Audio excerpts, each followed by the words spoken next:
కల్తీ కల్తీ కల్తీ ఎక్కడ చూసినా కల్తీనే. చిన్న పిల్లలు తాగే పాల దగ్గర నుంచి పాలు, పెరుగు, పచ్చళ్ళు, నూనెలు, సబ్బులు ఇలా చెప్పుకుంటూ పోతే అన్నిట్లోనూ కల్తీనే. దేన్ని వదలట్లేదు కల్తీ రాయిళ్లు. రోజుకో కల్తీ దందా వెలుగులోకి వస్తూనే ఉంది. ప్రజల ప్రాణాలతో చిలగాటమాడుతున్నారు. డబ్బు సంపాదన కోసం ఎంతకైనా దిగజారుతున్నారు. ప్రభుత్వాలు ఎన్ని ప్రయత్నాలు చేసినా, ఎన్నిసార్లు అడ్డుకొని కేసులు నమోదు చేస్తున్నా కల్తీ దందాలకు మాత్రం తెరవడ్డం లేదు. మన నిత్యం ఉపయోగించే ఎండు మిరపకాయలను కూడా కొంతమంది కల్తీ చేయడం ఆందోళన కలిగిస్తోంది. ఎర్రటి రంగులో తళతళా మెరిసేందుకు వాటికి రంగునద్దుతున్నారు కల్తీ రాయుళ్లు. మీరు కొత్తగా బిజినెస్ స్టార్ట్ చేయాలనుకుంటున్నారా? మార్చి 16-17 హైటెక్స్ లో ఫ్రాన్సెస్ ఇండియా బిగ్గెస్ట్ ఫ్రో ఎక్స్పో.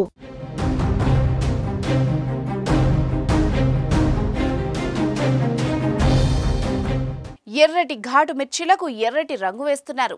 రసాయనాలను కలిపిన ఎర్రటి నీటిలో ముంచి వాటిని మెరిసేలా చేస్తున్నారు.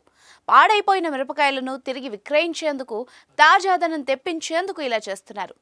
రసాయనాలు కలిపిన రంగులో ముంచిన తర్వాత ఆ మిరపకాయలు ఎర్రగా మెరుస్తున్నాయి. అసలు రంగు వేసినట్టే తెలియడం లేదు. వీటిని మార్కెట్లో విక్రయించి సొమ్ము చేసుకుంటున్నారు. అయితే ఈ కల్తీ దందాను కొంతమంది యువకులు గుర్తించి సోషల్ మీడియాలో పోస్ట్ చేయగా వైరల్గా మారింది. ఈ వీడియో ఎక్కడిది అన్నది తెలియలేదు, కానీ వాళ్ళు చేస్తున్న కల్తీని చూసిన వాళ్ళందరూ మాత్రం అవాక్కవుతున్నారు. కల్తీ లేనిది ఏదీ లేదు అంటూ ఆలోచన చేస్తున్నారు.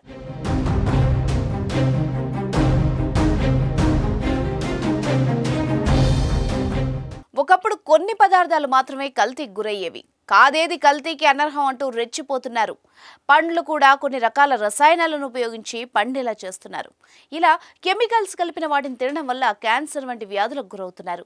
పోలీసులు ఎన్ని జాగ్రత్తలు తీసుకున్నా, ఎన్ని దాడులు చేసినా కూడా కల్తీదారులు మాత్రం తమ పద్ధతులు మార్చుకోవడం లేదు. కల్తీ చేసిన ఆహారం కల్తీ లేని ఆహారం కంటే చౌకగా విక్రయించడంతో అసలు విషయం తెలియని ప్రజలు వాటి వైపే మొగ్గు చూపుతున్నారు.